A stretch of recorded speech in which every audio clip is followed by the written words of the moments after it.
वेंकैया नामक एक आदमी रहता था। वो बहुत गरीबी में जी रहा था। वो अपनी पत्नी और बेटे के साथ एक छोटे घर में रहता था। वेंकैया एक छोटे होटल में काम करता था। वेंकैया का मालिक रंगैया, जो हर रोज की कुली उसे देता था, वो वेंकैया को बिल्कुल काफी नहीं था। इसी कारण वो तीनों अच्छा खाना खाकर बहुत दिन हो गए थे। वेंकैया की पत्नी कमला भी जब भी उसको वक्त मिलता था, उस गांव के कुछ घरों में साफ सफाई करना, बर्तन साफ करना जैसे काम करती थी। लेकिन वो पैसे भी उनके लिए काफी नहीं थे।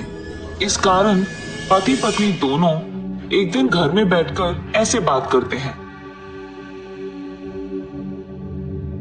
हाँ, जो भी पैसे कमा रहे हैं उसी दिन खत्म हो जा रहे हैं।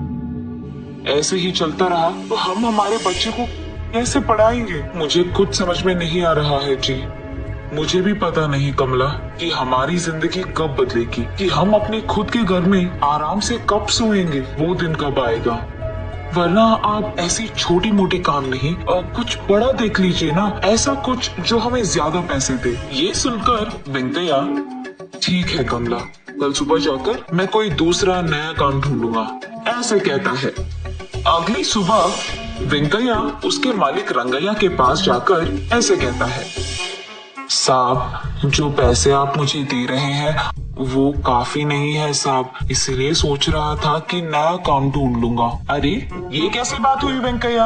अभी अभी तो व्यापार अच्छा चल रहा है, अब अगर तुम छोड़ दोगे तो कैसे होगा?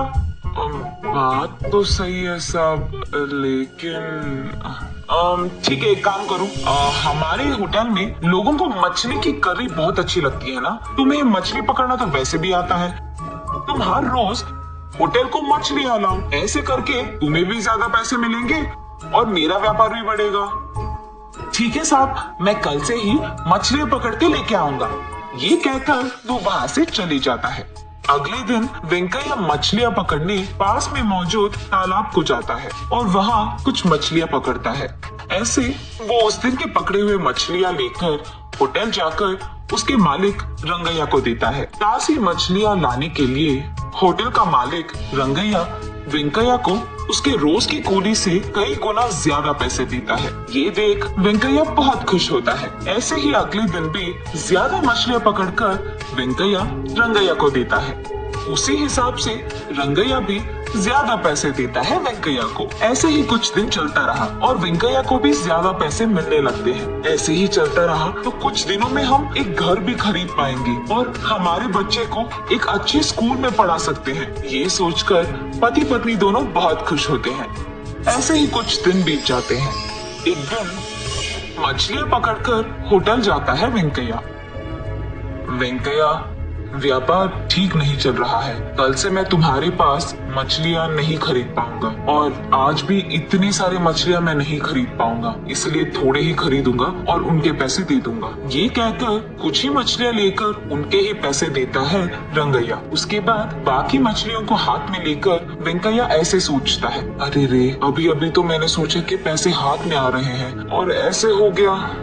ऐसे ही दुख में वो अपने घर जाता है। घर जाकर जो कुछ भी हुआ वो अपनी पत्नी कमला को बताता है। रहने दो जी, जो आया वो आया, जो गया वो गया, अब क्या ही करेंगे, हमारे नसीब में तो इतना ही लिखा है शायद। ठीक है, चलो आज के लिए मैं खाना तो बना लूंगी। ये कहकर वेंकैया के लाए हुए सारी मछलियों में से बड़ी मछली को काटते ही उसके अंदर उसे सोने की बड़ी मूर्ति दिखाई देती है। उसे देख कमला आश्चर्यचकित हो जाती है और तुरंत उस मूर्ति को वेंकैया के पास ले जाती है। उस मूर्ति को देख वेंकैया, अरे बाप रे, ये तो शुद्ध और स्वच्छ सोने से बना है, इसे बेचेंगे तो हमें बहुत पैसे मिलेंगे, ऐसे कहता है। हाँ जी, बात तो सही है, मुझे लगता है कि हमें नसीब इस रूप में आया है। वो कहते हैं ना कि भगवान जब एक दरवाजा बंद कर देता है तो दूसरी तरफ एक और खोल देता है, ऐसे कहती है। अरे हाँ हाँ, बिल्कुल ठीक कह रही हो कमला। अगले दिन उस सोने की मूर्ति को लेकर सोने की दुकान जाता है वेंकैया।